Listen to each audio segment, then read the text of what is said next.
Hello and welcome to POCast.com. I'm really super excited to teach you this section of protocol and HTTP. I think this is the most important topic you should know. And without this knowledge, you cannot be a pro in web. Let me ask you something. Do you know how web works? What protocol does it use? Can you define what is a protocol and how the message is exchanged in web?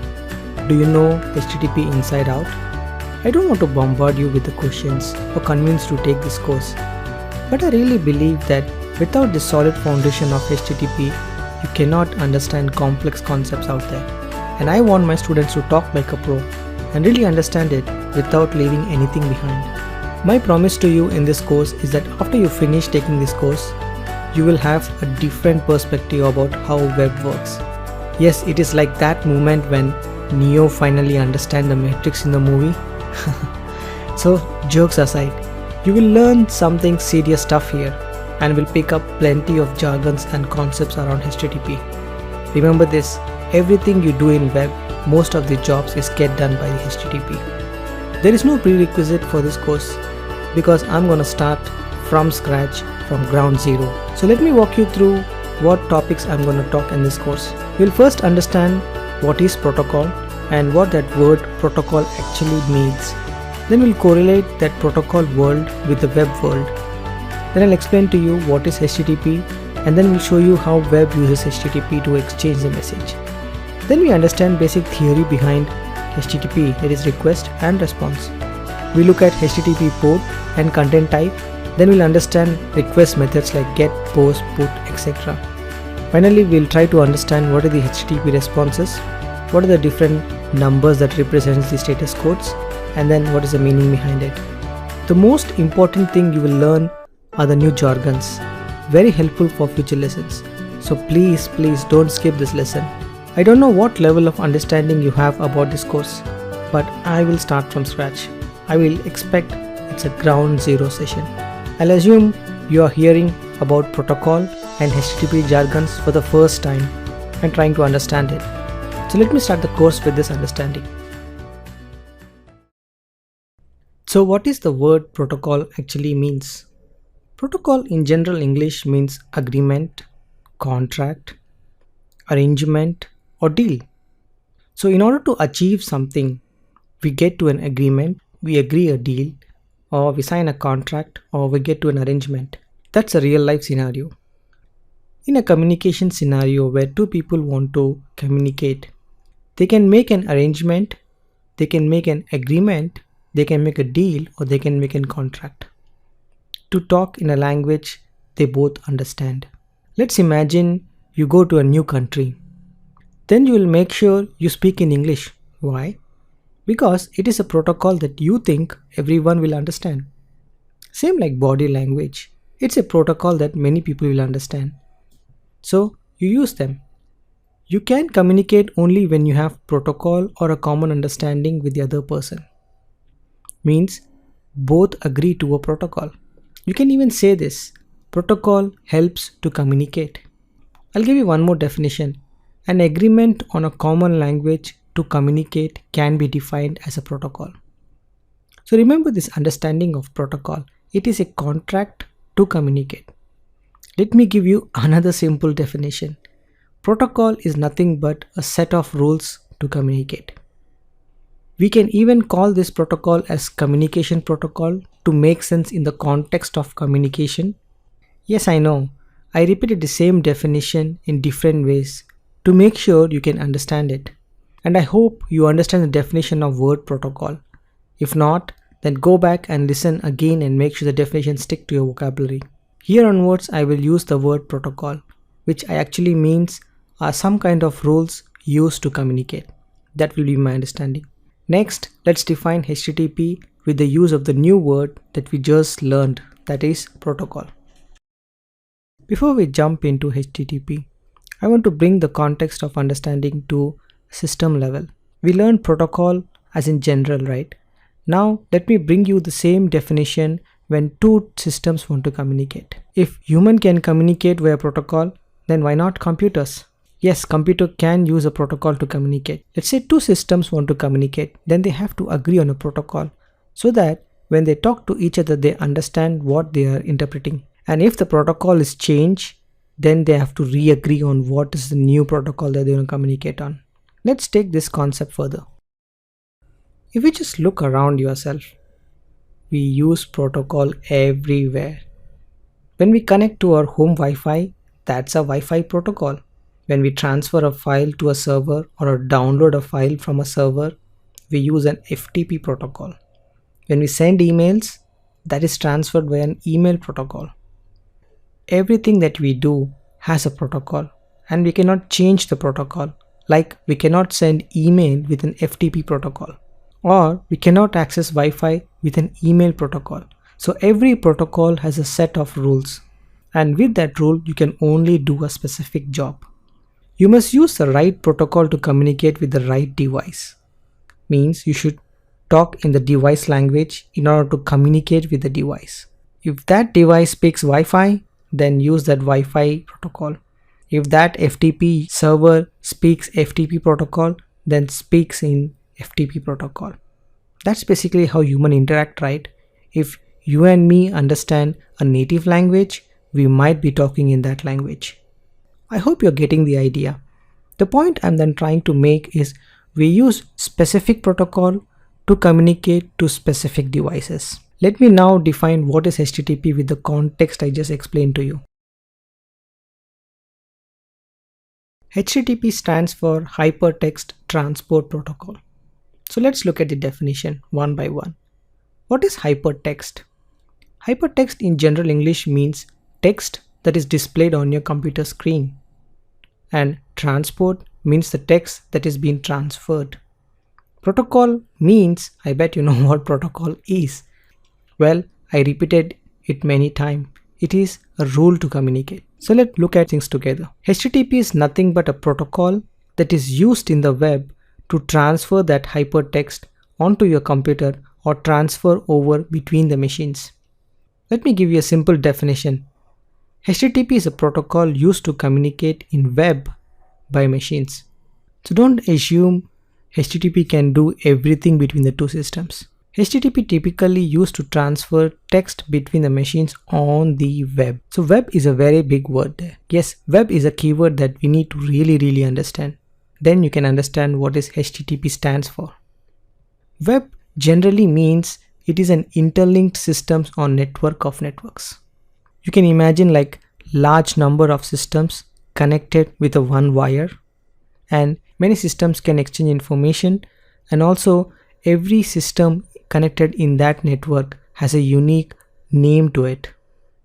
And using the web, using that network of networks, we can access any data that is available in any of these systems. It could be document, images, audio file, video file, any files. So let me again walk you through what is the context here. Web basically means there are large number of computers connected together with a single wire, and then each system has many files in it. So typically what you're trying to do here in the web. So typically you're trying to get some data from the server residing in the web. And what actually helps you to get the data? HTTP is a protocol that helps you to fetch that data from the server in the web. Again, it has the rules that we need to follow, and this course is all about learning those rules. In the next sections, I'm going to teach you what are those rules that HTTP follows to fetch the data from the servers. And all the things that you do with HTTP, you're trying to fetch the data, or you're trying to send some command to the server within that web to do something with the data, because it is an hypertext, right? So let me give you a simple definition to remember. And don't forget this definition, because this definition will explain what is HTTP. HTTP is a protocol used to communicate in web by machines. And now you know what web means. Let me show you where do you generally use HTTP. If you open your browser, and generally you might have typed podcast.com, and before that podcast.com, there's something called as protocol, and that protocol you might see HTTPS://. We are talking about HTTP, then what that S stands for? Well, S stands for secure, right? And POCast is a secured site. So that HTTPS or HTTP generally indicates what protocol you're using to access the POCast.com website. So POCast.com is a server sitting somewhere in the web, and you're using a browser to access the site. And all the thing that you're trying to do is saying to HTTP, that's our friend, HTTP, can you go and connect to this POCast.com server and fetch the site for me? And that's how the protocol helps us to communicate in the web and exchange the message between your machine and the server in the web.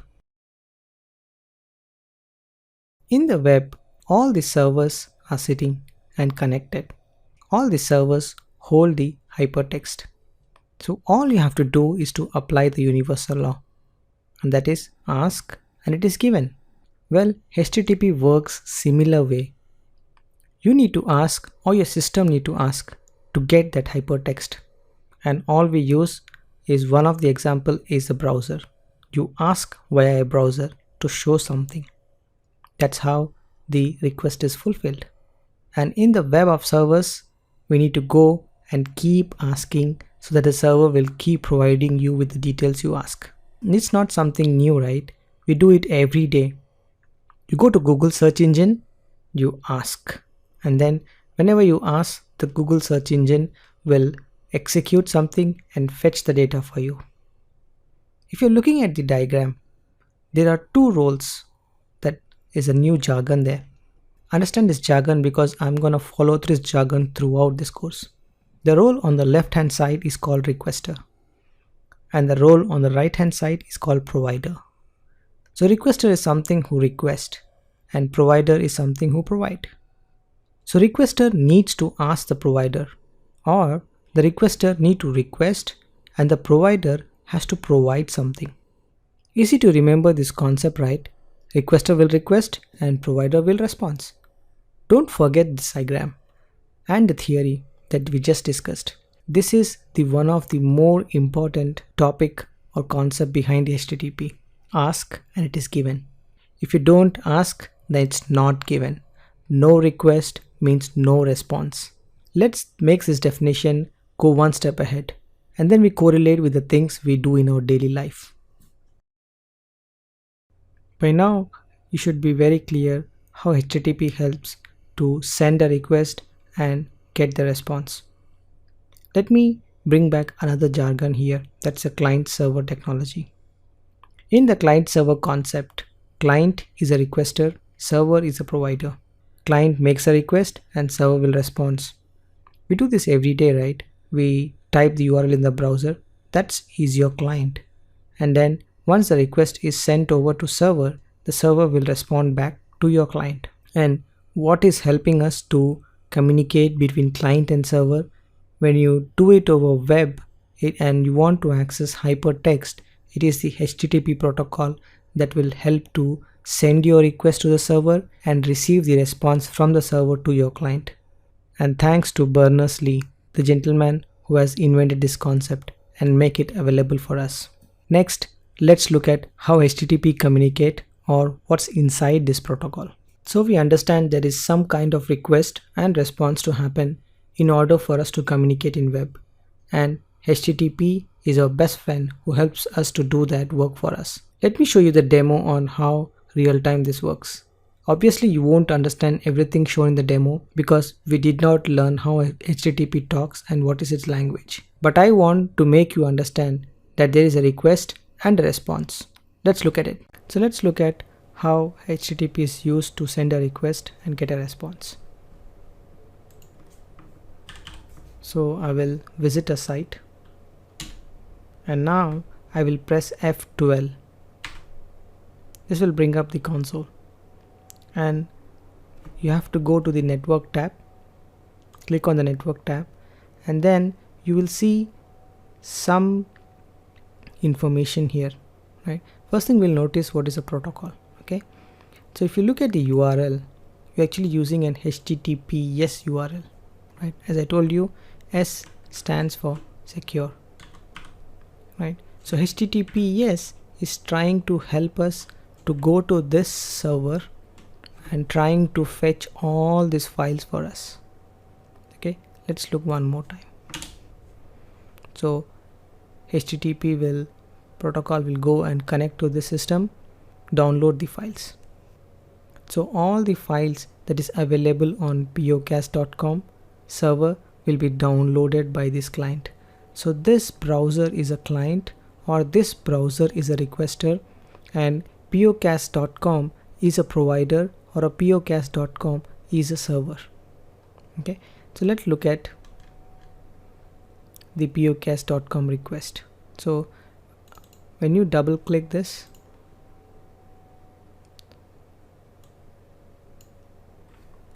I just double click this and I see this history. Okay, so let's review this.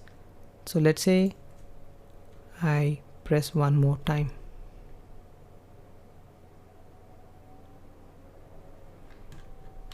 You can go to this tab, then you can see different tabs here: header, preview, response, cookies, and timing.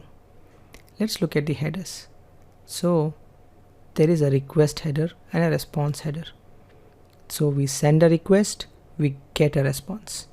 So that is the definition that we have learned in terms of HTTP.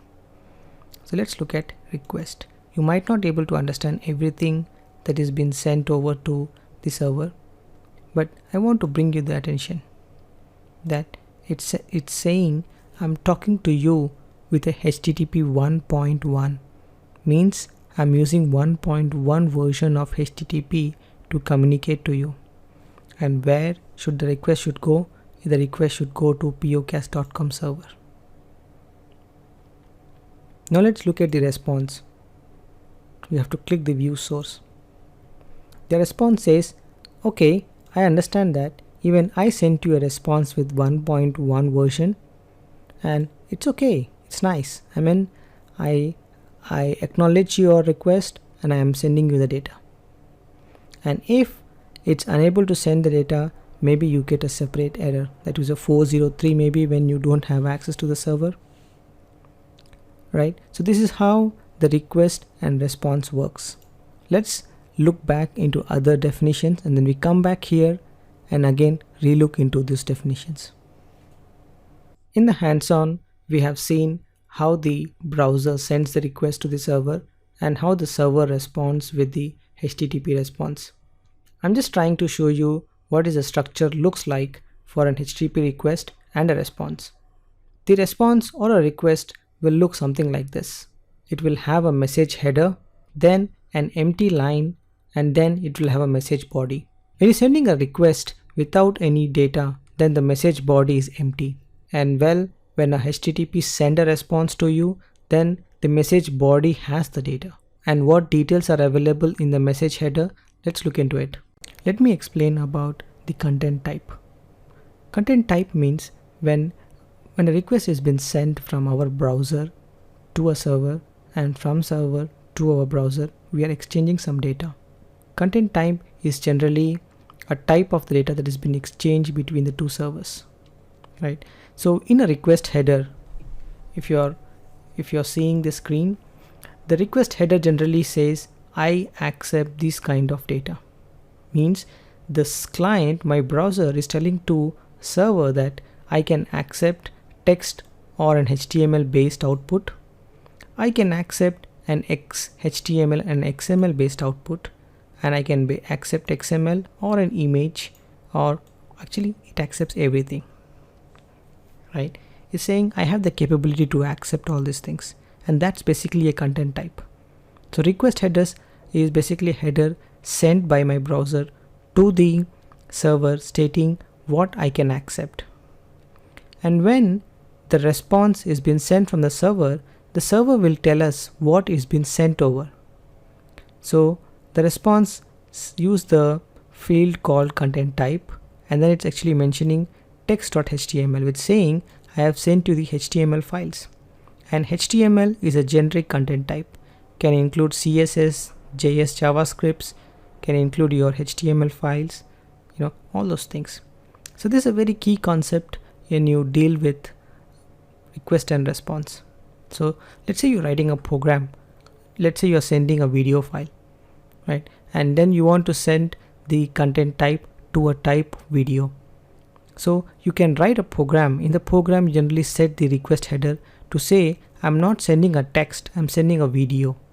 And then when the server reads it, it's a video, it might use a different method to accept the file, because it expects when it's a video, actually the content size will be higher. So it might change its mechanism to read the data.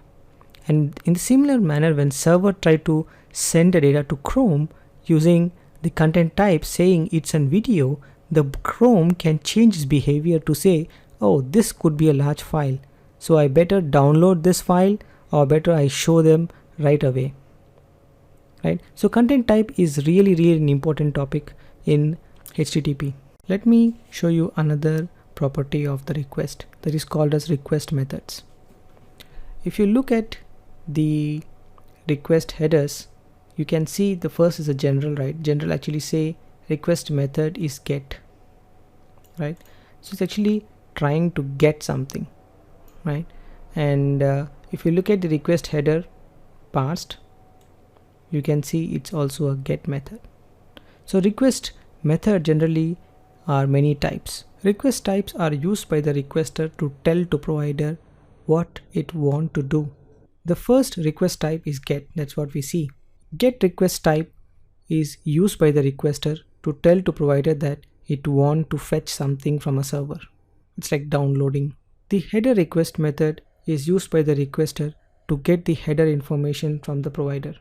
The post request method is used by the requester to post some data to the server.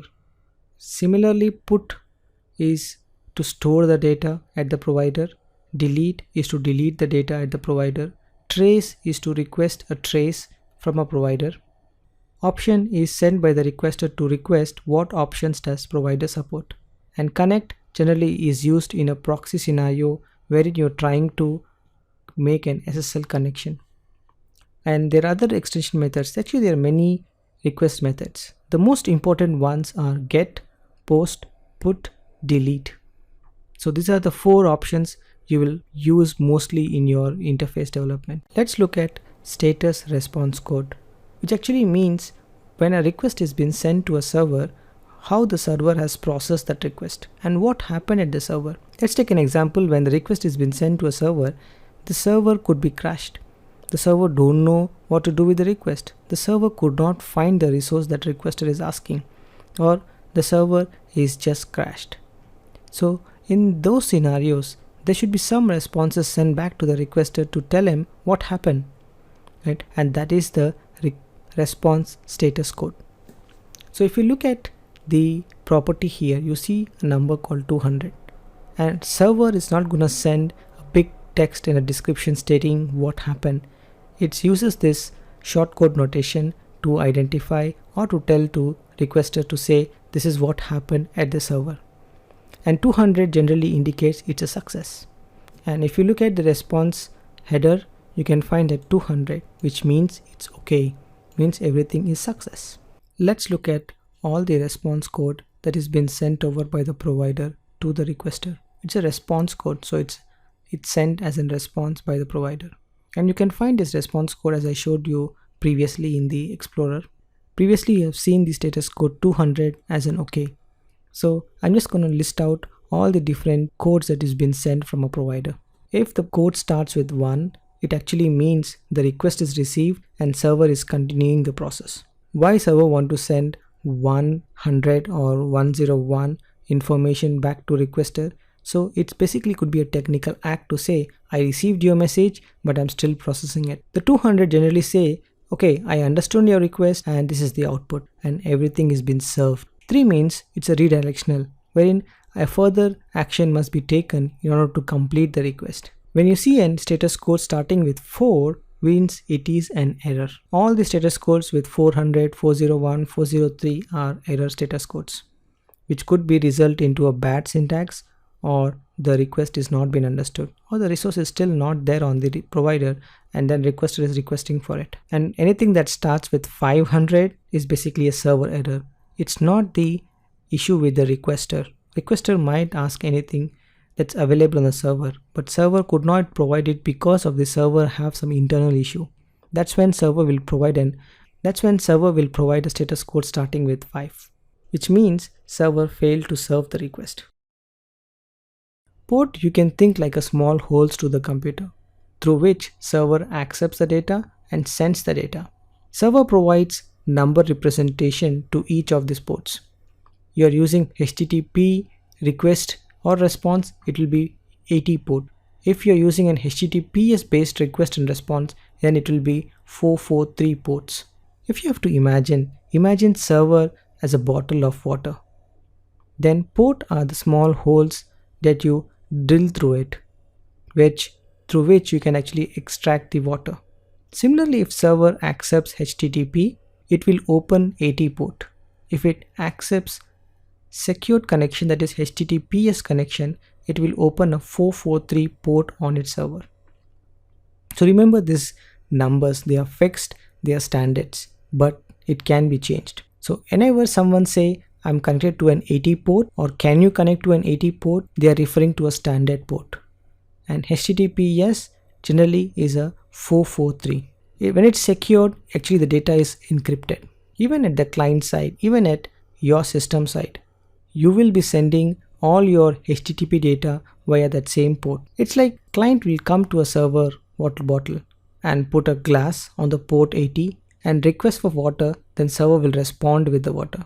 In web, when you type the URL in the browser, your system based on HTTP 480 or HTTPS for 443 will make a connection to the server's IP to that port to request the data. This is visible in the logs on which port the server is responding the data. And any system can change this default port to any other number they want. It could be like 8080 or 8181. I'm just giving you a representation, but the numbers could be anything. How to identify the port?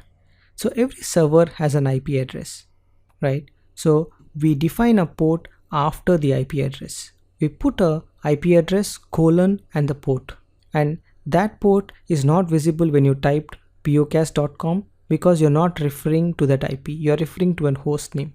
Host name are generally a virtual name given to an IP. So instead of typing that big numbers, you can just type the host name.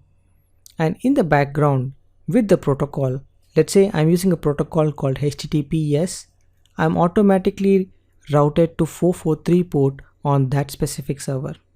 And let's say you are using a PI or a PO server, you will always use a custom port.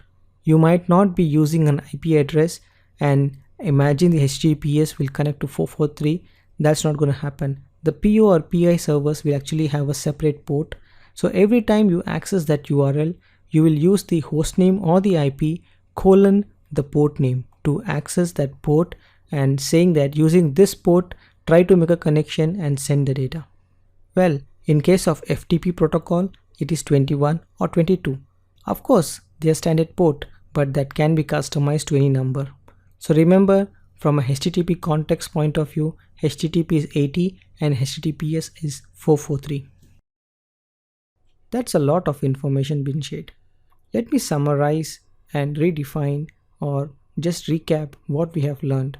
So please concentrate. The first, we define protocol. Protocols are a set of rules to communicate. Then we define HTTP. HTTP is protocol used to communicate in web by machines. Then we define two roles. One is requester and another is provider, wherein requester will ask or request, provider will give or response. What's the usage of the HTTP? HTTP protocol helps to establish communication between our web browser and destination server. HTTP request and response will follow a common version, and HTTP request will inform server which one to use. HTTP request format has message header and message body separated with an empty line. Same for HTTP response. HTTP request and response will communicate about the content type they are exchanging. Request will say what it will accept and provider will say what type of content is sent in the response. And ports are used to exchange the message. HTTP use port 80, HTTPS use port 443. And server or client use port to send data and receive data. HTTP request header will have type of request to indicate what it is trying to do, like requesting something, posting something, want to delete or want to store, etc. The commands used are get, post, delete and put. For more info, refer to the slides. Server send response status back to client indicating in the number format. If the server status start with 1, it actually means informational, 2 means success, status starts with 3, it means redirect, 4 means client error, 5 means server error. Again, refer to the complete list from the slide. Well, good job, you made it to the end. Thank you for spending time to understand this concept. I really appreciate it. Here onwards, when I use these jargons or you read it somewhere, I hope you are not confused. Well, that's the end of this course. If you have any questions regarding the topic I discussed or any clarifications on this topic, please feel free to join the discussion in the forum for this topic, where we can discuss further or to clarify your queries. You can also reach us at support@pocast.com for any kind of questions without hesitation. With that, I will end this podcast and thanks for listening. Have a great day. See you later in next section. Bye.